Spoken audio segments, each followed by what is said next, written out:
নাহমাদুহু ওয়া নুসাল্লি আলা রাসূলিহিল কারীম। সম্মানিত ভাই বন্ধুগণ এবং ওলামা হযরতগণ, আমি দুটি গুরুত্বপূর্ণ বিষয় আপনাদের সম্মুখে উপস্থাপন করব। আর আশা করব আপনারা কিছুটা চিন্তা ফিকির করবেন ইনশাআল্লাহ। এক, আমাদের মসজিদের ইমাম মুয়াজ্জিনদের বেতন। দ্বিতীয়, কওমি মাদ্রাসার শিক্ষা সিলেবাস সম্পর্কে। মসজিদের ইমাম মুয়াজ্জিনদের বেতন যা ৩,০০০ টাকা থেকে শুরু করে ৫-৭,০০০ টাকা পর্যন্ত দেখতে পাওয়া যায় কেন্দ্রীয় শহরে কিছুটা বেশি, যা জীবনযাপনের জন্য যথেষ্ট নয়। মসজিদের কমিটিতে এমন লোকেরা থেকে তাদেরকে পরিচালনা করার চেষ্টা করেন যাহারা আবশ্যকীয় জ্ঞান এবং মসজিদের আদব এবং ওলামা হযরতের সাথে কথা বলার আদব সম্পর্কে অজ্ঞ থাকেন এবং তাদেরকে নিয়োগ দেওয়ার ব্যাপারে লম্বা সময় ধরে অসম্মানের সাথে যাচাই বাছাই করেন এবং নিয়োগ দেওয়ার পরে তাদের দোষ ত্রুটি তালাশ করে খুব দ্রুতই তাদেরকে বের করে দিয়ে থাকেন।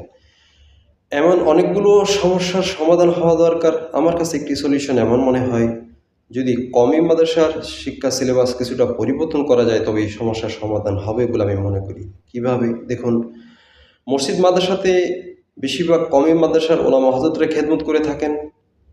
এই বছর ২০২৫ সালে প্রায় ৩৩,০০০ শিক্ষার্থী বের হলেন। অনুসন্ধান করলে দেখা যাবে তাহারা কোথাও না কোথাও কোনো মসজিদ মাদ্রাসাতে তারা খেদমত করার চেষ্টা করছেন কিংবা ছোটোখাটো ব্যবসার সাথে যুক্ত হওয়ার জন্য চেষ্টা করছেন। দুনিয়াতে সার্টিফিকেটে তেমন মূল্যায়ন না থাকার কারণে তাহারা সরকারি বেসরকারি চাকরিতে সুযোগ পাচ্ছেন না।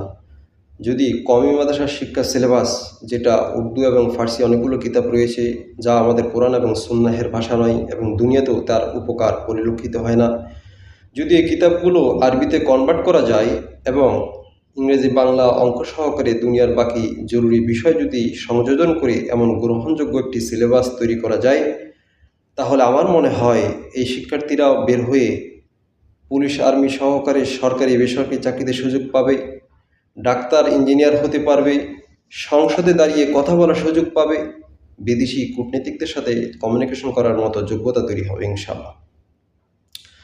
কিন্তু এই ছোট্ট বাস্তবতাকেও আমাদের মুরব্বীরা গ্রহণ করছেন না, উপলব্ধি করতে পারছেন না। মাত্র ২-১টি মাদ্রাসা নিজস্ব সিলেবাসে যা প্রচেষ্টা শুরু করেছেন মাত্র। আমরা আমাদের মারকাজুত তাকওয়া ও হেফজ বিভাগের ছাত্রীদের উপরে চেষ্টা শুরু করেছি, যাতে সারা বছর হেফজ বিভাগে একজন ছাত্রী কোরআনুল কারীম মাজিদ মুখস্থ করার পাশাপাশি সে প্রাইভেট পড়ে পরীক্ষার সময় অংশগ্রহণ করে, দিন শেষে সে যেন বলতে পারে এসএসসি কমপ্লিট একজন হাফেজা। কিন্তু এই সমস্ত প্রচেষ্টা খুবই সংক্ষিপ্ত, যা ব্যাপক হওয়া দরকার।